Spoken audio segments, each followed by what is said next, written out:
नमस्कार दोस्तों, मेरा नाम है आशीष शर्मा। बात समझनी है तो पूरी सुननी होगी। दोस्तों, इस हफ्ते की सबसे बड़ी और गमगीन खबर हमारे देश के पूर्व प्रधानमंत्री और नव भारत के निर्माता डॉक्टर मनमोहन सिंह जी के स्वर्गवास की है।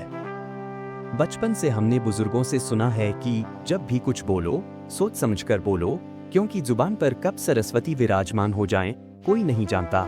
यह बात डॉक्टर मनमोहन सिंह जी पर सटीक बैठती है, खासकर उस समय जब उन्होंने कहा था, मुझे पूरी उम्मीद है कि इतिहास मुझे दयालु दृष्टि से देखेगा। आज उनके निधन के बाद हर तरफ उनकी तारीफों का सिलसिला जारी है। जो व्यक्ति अपने जीवन काल में आलोचनाओं का सामना करता रहा, उनके जाने के बाद उन्हें एक महान नेता के रूप में याद किया जा रहा है। लेकिन यह भी सच है कि जिस वक्त वह प्रधानमंत्री थे, उन्हें हर तरह से कमतर दिखाने की कोशिशें की गईं। उन्हें मौन मोहन जैसे नाम दिए गए, उनकी तुलना चूड़ियां पहनने वाले से की गई और कई बार उनका सार्वजनिक अपमान किया गया। यहाँ तक कि प्रधानमंत्री नरेंद्र मोदी ने संसद में कहा था कि डॉक्टर साहब रेनकोट पहनकर नहाते हैं। यह वही मनमोहन सिंह थे जिन्होंने भारत की आर्थिक नीतियों में ऐसा बदलाव लाया जिसने भारत की दिशा और दशा बदल दी। मनमोहन सिंह जी का अंतिम संस्कार निगमबोध घाट पर हुआ, जबकि परंपरागत रूप से पूर्व प्रधानमंत्रियों का अंतिम संस्कार राजघाट या उसके आसपास किया जाता है। कांग्रेस अध्यक्ष और उनके परिवार की रिक्वेस्ट के बावजूद यह निर्णय लिया गया।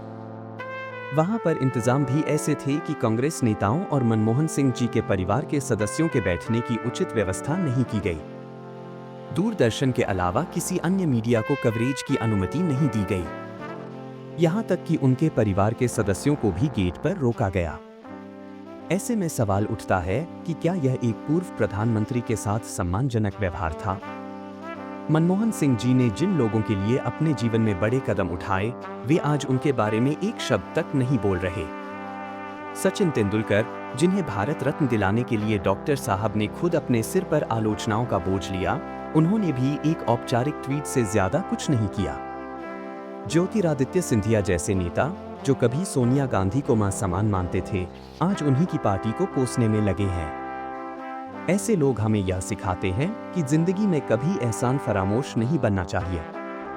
डॉक्टर मनमोहन सिंह जी का जन्म पाकिस्तान के पंजाब प्रांत के एक छोटे से गांव में हुआ था।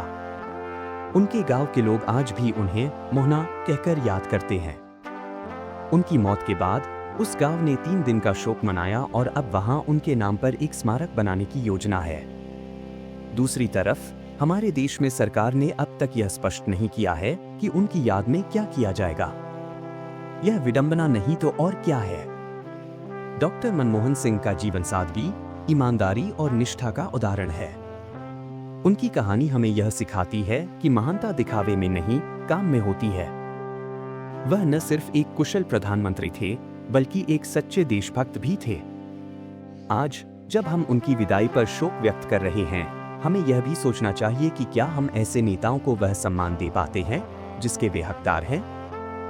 क्या हमारा देश अपने असली नायकों की कद्र करता है?